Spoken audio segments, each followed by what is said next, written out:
Welcome to the Deep Dive. Our mission today is to take a look at source material supplied by you, our listener, and uncover the most important nuggets of knowledge, insights, and surprising facts. And today's source is a truly fascinating one.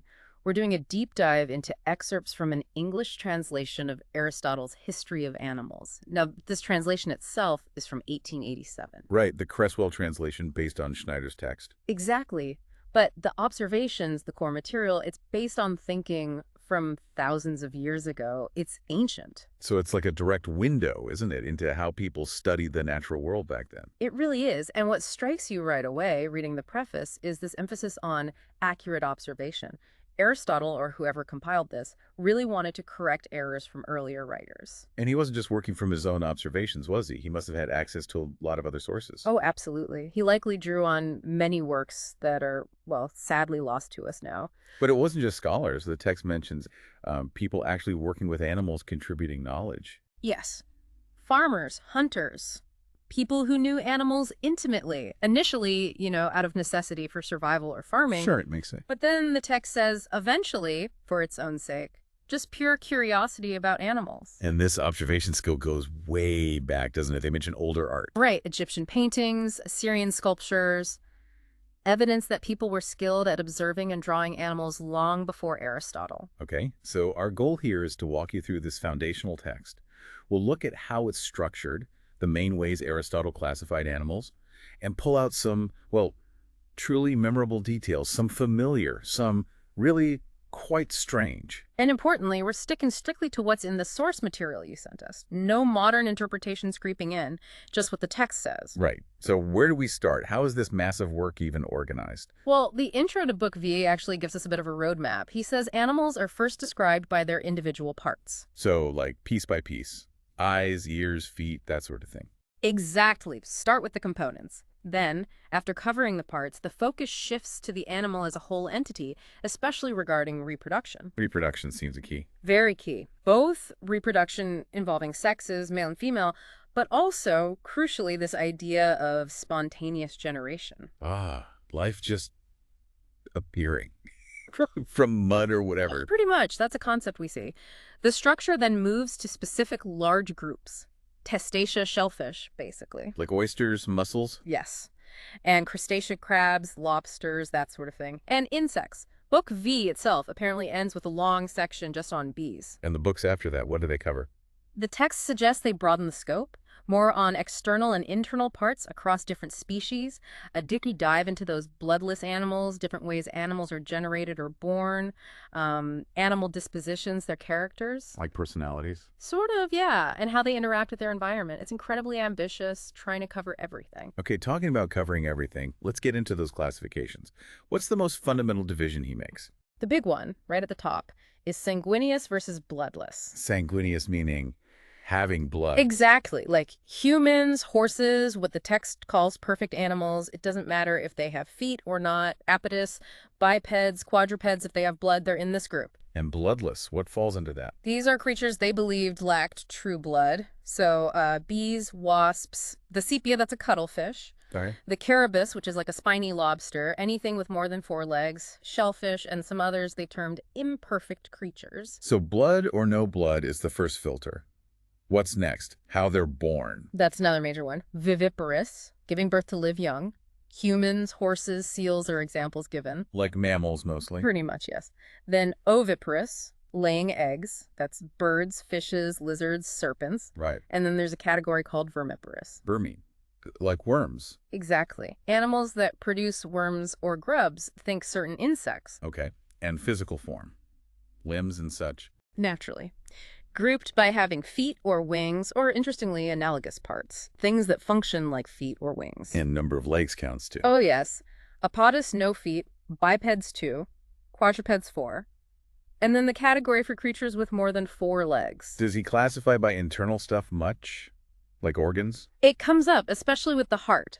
Sanguineous animals are sometimes noted as having a chest or not, and the heart's position is mentioned centered usually, but a bit left in humans. But it doesn't seem to be the primary way of dividing everything up, not like blood or reproduction. Gotcha. But feet structure is a big deal for classification. Yes, quite detailed. Hoofed animals are split. cloven hooves, solid hooves, or feet with many divisions. Then you have animals with distinct toes, maybe with nails or claws. And the outside covering, skin, fur. That's another layer. Yeah. Hair, scales, or a sort of shell-like substance. These are the basic building blocks he uses to try and make sense of the incredible variety of animal life. All right, classifications. Give us the skeleton. Now let's flesh it out with the really fascinating stuff, the specific observations, the sometimes weird details. This is where the deep dive gets fun. Let's start with the head eyes. Okay, eyes. The text describes the parts quite clearly. Pupil, iris, the white bit, the corners. And here's a classic example of linking physical traits to character. Large eye corners, a sign of an evil disposition. Wait, seriously. And fleshy corners near the nose mean wickedness. That sounds like ancient face reading. It's basically physiognomy, yes. This belief that you could read someone's inner nature from their outer features. Very common thinking back then. The text also says most animals have eyes, but shellfish and some of those imperfect creatures don't. What about moles? I remember reading something. Yes. Moles are thought to have eyes under the skin, but the text quickly adds they don't actually see anything with them. Huh. A vestigial idea, almost. Kind of. And a curious little detail. The white of the eye is generally the same in all animals, according to the source. Okay, how about ears? Human ears, it notes, are on the same level as our eyes, not higher up like on some four-legged animals. Ear types are described too. Smooth, hairy, or moderate. Moderate is apparently best for hearing. And does the disposition thing come back with ears? Please tell me it does. Oh, it absolutely does. Yeah.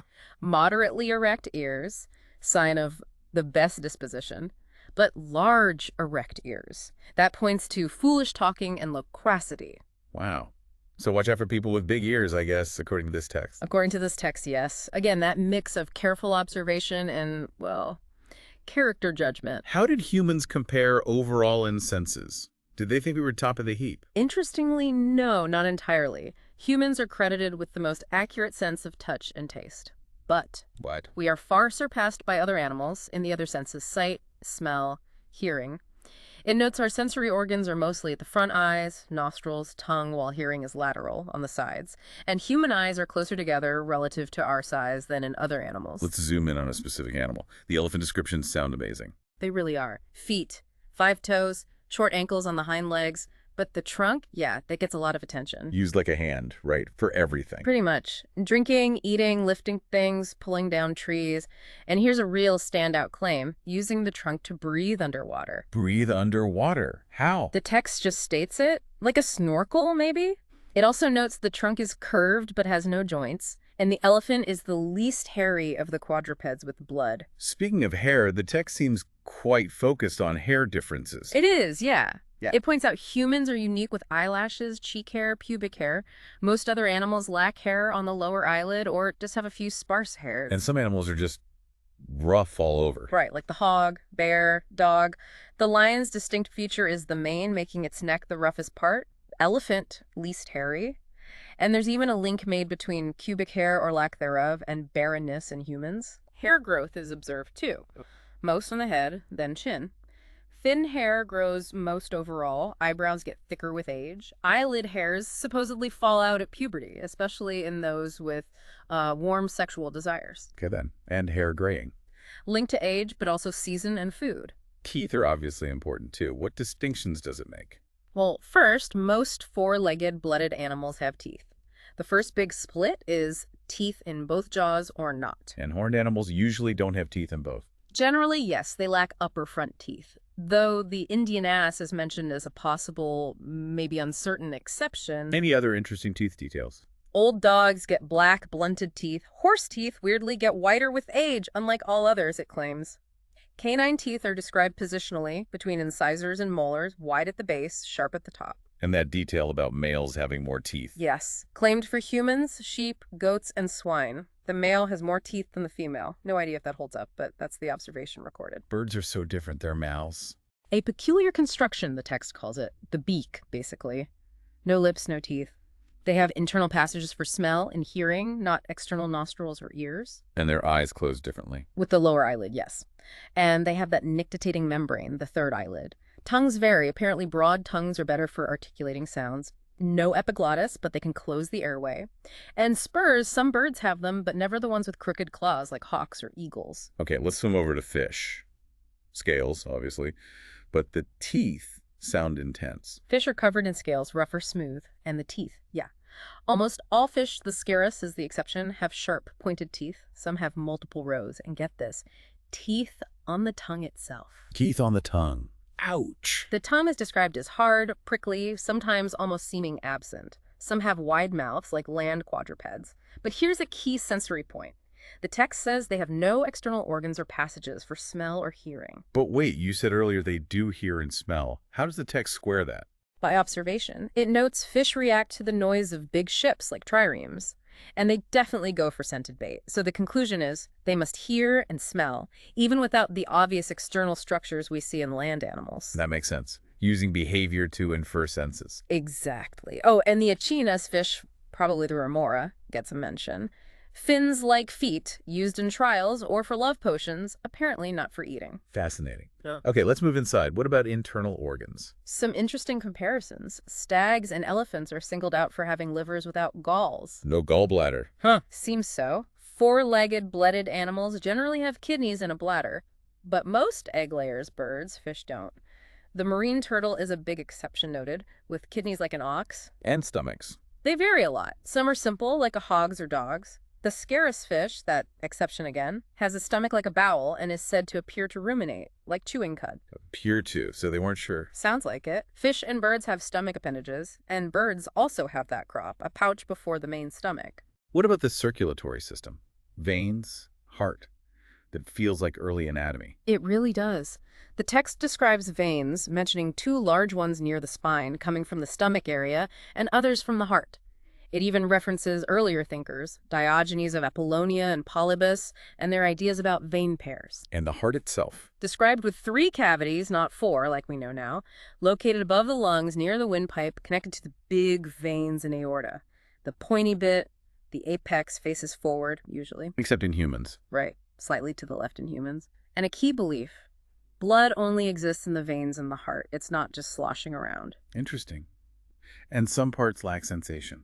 Yes. Blood itself, the brain, marrow, and stomach contents all said to have no sense of touch. The text mentions blood fibers causing clotting. That sounds quite modern. It does, doesn't it? Fibers in the blood make it coagulate. But then, exceptions. The blood of stags, prox deer, and the bubalus antelope. It doesn't clot the same way. How so? Stag and hare blood is described as coagulating but being trembling, like milk, not solid. Bubalus blood is thicker, but still less firm than, say, sheep's blood.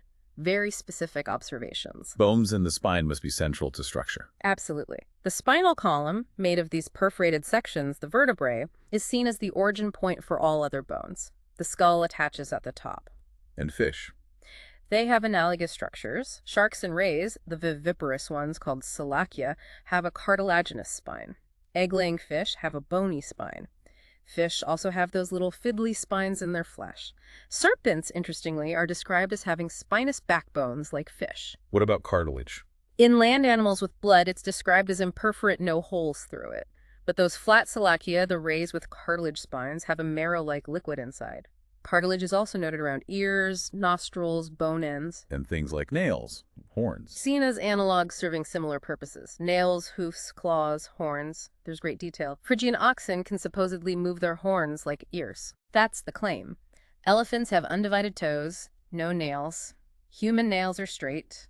Predators like lions or eagles have crooked claws. Let's shift gears slightly to milk. The text goes into quite a bit of detail there, too. It really does. Properties, for instance. Milk doesn't clot with cold, but it does with heat. It usually appears after conception, rarely before, unless maybe triggered by certain foods or suction. First and last milk aren't good. Considered useless, yes. And here's a strange one. Aged females can apparently be made to produce milk just by suction. Just by suction. That seems unlikely. The text even gives an anecdote. Shepherds near Mount Ida supposedly wounded goat udders to stimulate milk. It says the first milk was bloody and nasty, but then good milk followed. Okay, and fat content. Turns oily when cooked. Quality comparison. Sheep and goat milk are best, then cow, then ass, then camel. Camel milk is thinnest. Mixing ewe's and goat's milk helps it clot better for cheese. Some animals produce lots of excess milk, useful for storage. And that weird aside about elephant semen. Ah, yes, attributed to Ctesias, this idea that elephant semen is somehow related to milk. But the text itself calls this false. Good to know. What about human milk specifically? Milk before the 7th month of pregnancy. Useless. Good milk appears when the baby is viable. It starts out salty, like sheep milk. Pregnancy apparently affects a woman's tolerance for wine. Swelling or knots in the breast might come from unripe fluid, and pain could result from swallowing hair found in the milk. Swallowing hair, how it? Okay. And milk stops when a new conception occurs. Right, let's move fully into reproduction now. Cycles, methods. Okay. And we have to mention spontaneous generation again here. Right, the idea keeps popping up. Eels from the entrails of the earth, worms and insects from dung, decaying plants, mud. It was a common explanation for creatures whose reproduction wasn't obvious. But for most animals, sex distinction is key, though not all. It's considered present in the main four-legged blooded animals, but absent or unclear in shellfish, some insects, and some fish. The eel is the classic example. Neither male nor female, producing nothing. So they just appeared. From the Earth's entrails, apparently. Some other fish, like Erythronus and Channa, look pregnant even when very young, adding to the confusion, maybe. How is the actual mating process described? It varies. Male on female is most common, but some animals are retromingent. They mate backing into each other. Lions and hares are given as examples. The hare, really. And the female hare is even said to mount the male sometimes. Birds mostly use the standard male-on-female approach.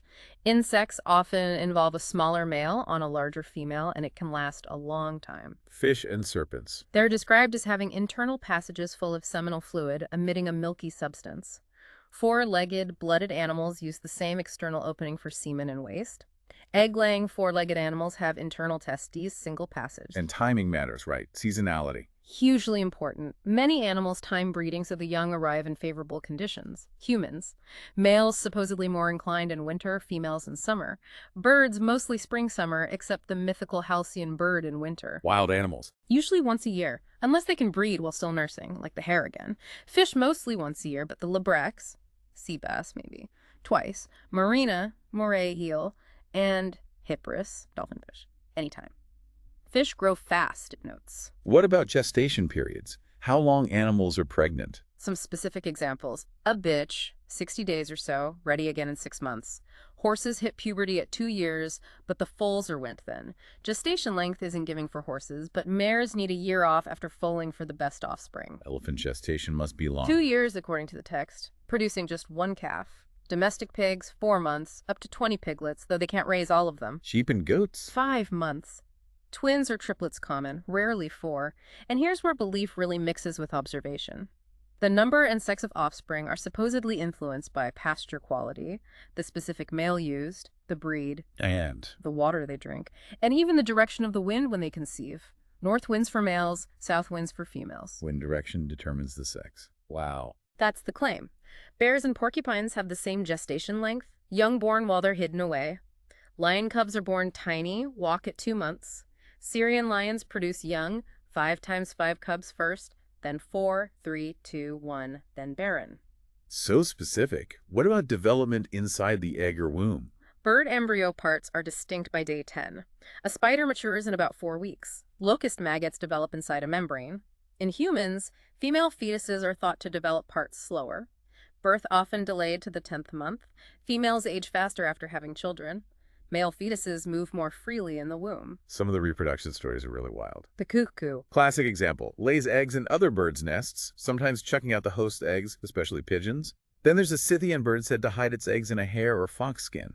Okay, that's resourceful, but the mice stories. Right. In Persia, female mice fetuses are supposedly already pregnant inside their mother. Pregnant while still a fetus, that's biologically impossible. Indeed.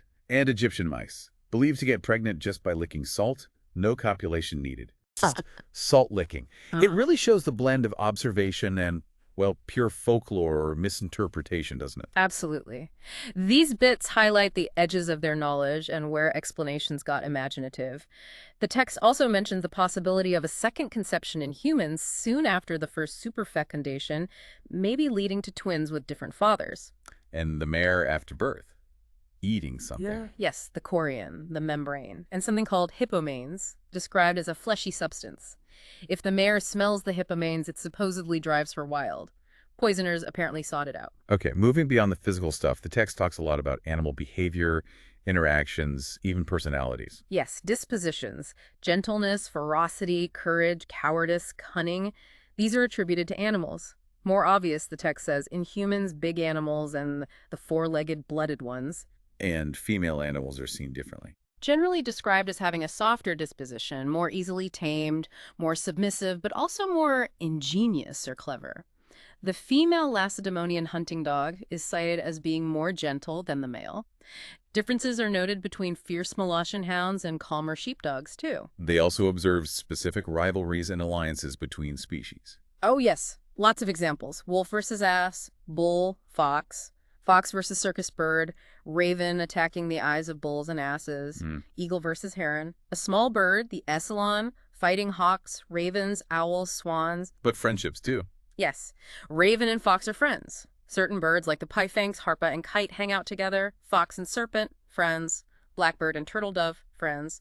Lion and jackal, though, are enemies. Elephant fights are described, the loser totally submits. Some animals just get labeled foolish or cowardly. Sheep definitely get a bad rap, called foolish and cowardly, dying in snowstorms if not managed. Goats apparently just stand there, infatuated if you hold their beard. Sheep are quieter, more submissive to humans. But goats have defense strategies. The wild goat does.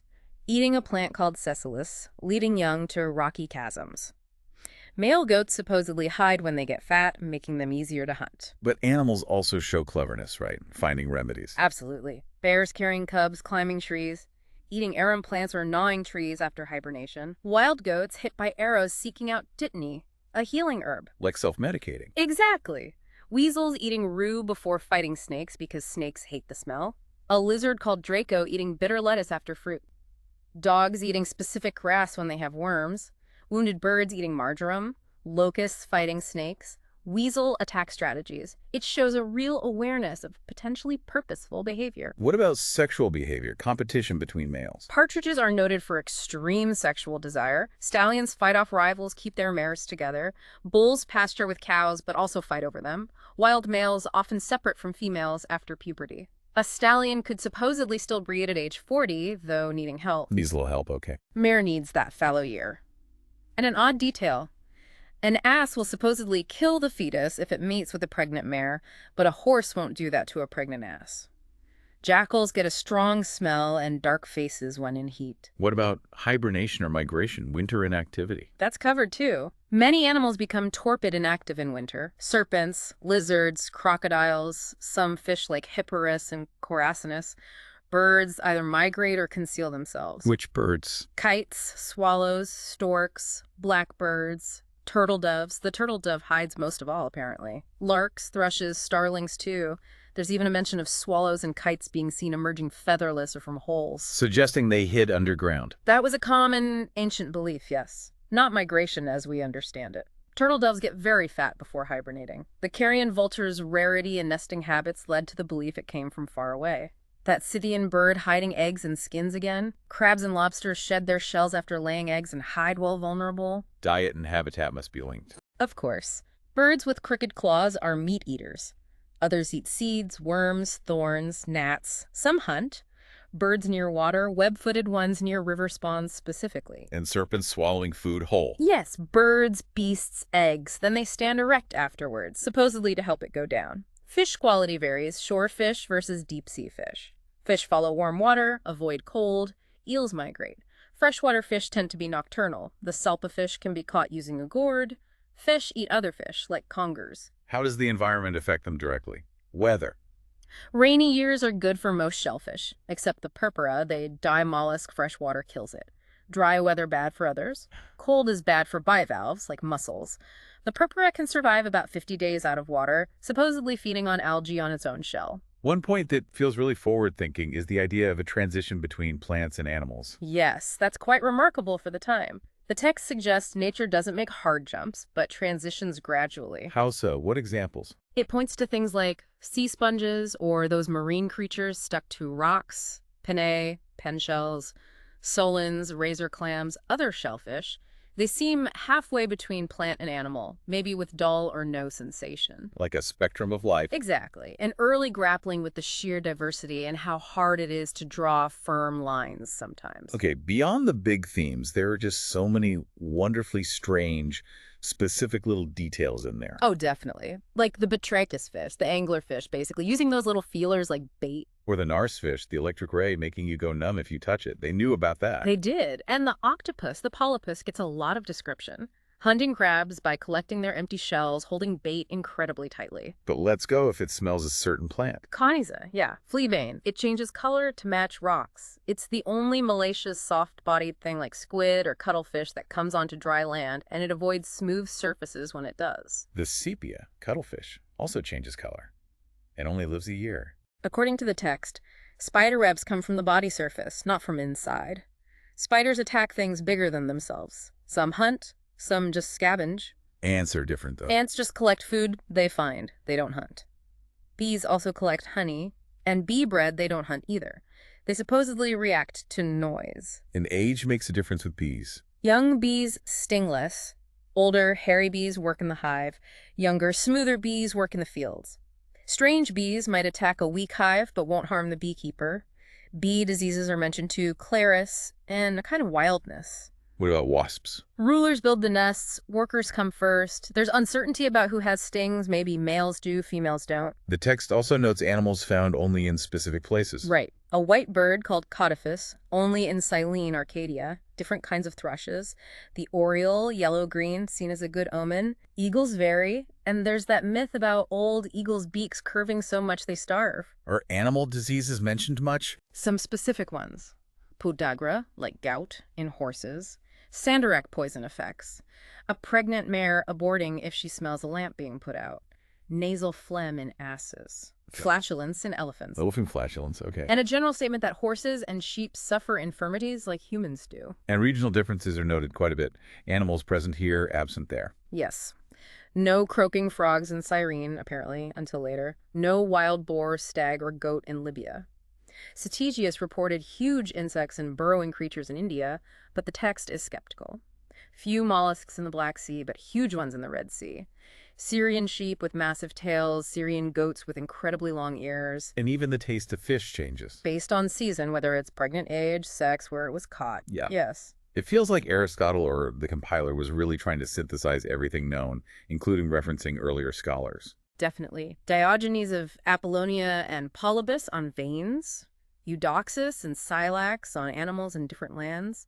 There's even a mention, though skeptical, of possibly using info from Alexander the Great's expeditions, and a real sense of loss for older works that didn't survive. Like his own more detailed books. Exactly. The Usu, supposedly more accurate descriptions, and the Etimi on internal structures, which apparently even had illustrations. Yeah. Imagine seeing those. Oh, wow. So wrapping up this deep dive into Aristotle's history of animals. Yeah. It's just staggering, isn't it? The ambition, the level of detail they attempted so long ago. It really is. We've seen this monumental effort to classify, to bring order based on traits like blood, reproduction, form. And we've hit this incredible mix, sometimes startlingly accurate observations about anatomy or behavior, right next to ideas that seem completely fantastical to us now. Evil eye corners, elephants breathing underwater, fish hearing without ears, mice getting pregnant from licking salt, spontaneous generation. It's a snapshot of the beginnings of systematic biology, fueled by this intense curiosity and direct observation, even when that observation led them down some, well, very strange paths by modern standards. So here's a final thought for you to ponder, something pulled right from the text's own struggles. Think about how Aristotle grappled with those creatures that seem to blur the lines, those sessile marine things, stuck to rocks, part plant, part animal. What does that challenge, that difficulty in categorization faced thousands of years ago? Tell us about the whole endeavor of classification itself, about our ongoing attempts even today to impose neat boxes and labels on the messy, complex, absolutely fascinating reality of the natural world.